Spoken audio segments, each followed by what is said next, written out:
Hello, I'm going to be slightly more positive, I think. Although I'm to be absolutely honest, not particularly feeling it. Um, yeah, I'm just gonna crack on with things. So, what I'm going to talk about is not saying all the time. So I've been talking about audio interfaces a lot, haven't I? And I've flip flopped backwards and forwards with a couple of those. The one that I'd kind of set my heart on as this is what's going to perform for me was the Rodecaster Duo. I still believe that that is the case. I was looking at the Rode Streamer X because it seems like it basically does everything that the Duo does at a lower price point by about 100 quid. And it also has the ability to act as a secondary capture card. All of these things are good.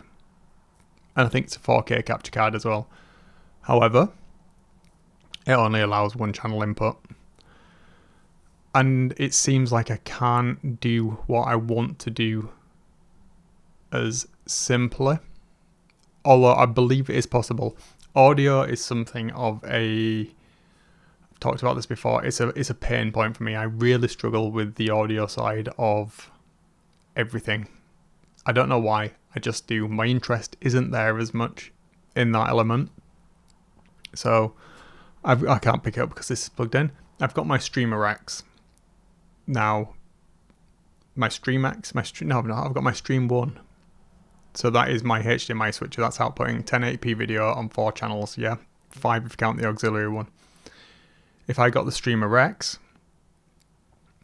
I want to pipe this particular microphone through the XLR interface. I'm currently using a Focusrite Scarlett Solo, and this runs on 48 phantom power. Sorry, I'm zonked today. So this is quite a gain hungry mic. You need to pump some like a dish. It needs power. It's gain hungry. That's why I have this that gives me 28 decibels of clean gain without introducing noise. Now the Focusrite doesn't have enough. I could get a cloud lift. Anyway, that's by the by. I'm going off the point. Just from the nature of how the interface works, it's USB-C. So for the Stream X, I can do things directly on the box. Sorry, the Stream 1, I can do things directly on the box in terms of audio, video capture. Audio capture, I want to do via my audio interface into the Stream 1 so that I can have audio and video synced in one file and not have to sync it up after the fact if I'm recording onto the PC. I am going to be doing that, so that's what I want to do. And I want to have all of my audio sources ideally piped through hardware controls because it's just easier. I can do it in software. I know I can before anybody tells me. I can use GG and Sonar to do this. I know, thank you very much. But that's not how I want to have physical hardware interface to that. So I need to get the audio out of the audio interface as part of this process. Now, the Streamer X, the smaller version of the Rode Duo, I can do it with Rode's software and that to set up virtual routing. And I think I'm still going to have to do some of that even if I get the Duo, but there's a lot of points of failure. And just by the very nature of the size of the data stream, the audio is going to arrive at the recording software into the streaming software. So whatever it be OBS or something else, it will arrive faster. So I need to be able to set that delay. And I'm really struggling to figure out how to do this.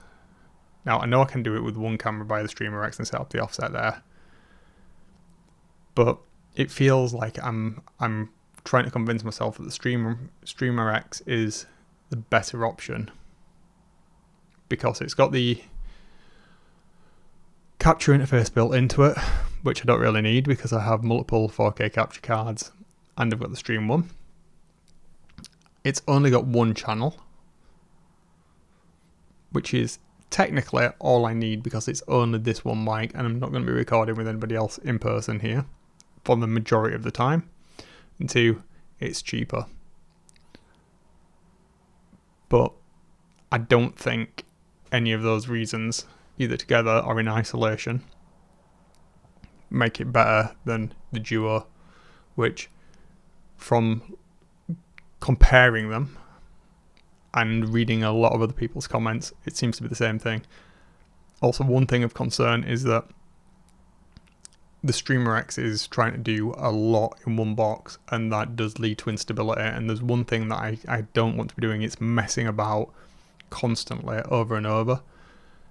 One of the reasons why I picked up this Cinetry Extreme 1 is because this camera that I use, obviously we've got the breathing issue all the time, but that is this camera. And it's a known issue with this camera, and it's fine. But what you guys don't see is that every time I start this camera up using my Elgato Camlink 4K, I'll start the camera, I have to unplug the USB capture card from the port, so I'm having to plug it into a front port, which is massively untidy. Restart the camera, plug it back in, and then start OBS for it to be recognised. And I have multiple versions of the Elgato capture card, the USB one, and it is the same on every single one. So I can't just plug it into the back of the computer, where I'd bought an additional USB interface just to do that, so I didn't have to mess about with unplugging stuff, and I could have the cables routed nicely. So what I'm trying to do is just to simplify my life and make it easy so that I can just sit down and record a video and it appear online. And it sounds nice, and hopefully it'll look nice. So yeah, that's what I'm thinking about today, as well as work and stuff and everything else. Alright, I'm going to go there. I will chat to you tomorrow, no doubt, and I will see you on the other side. Take care.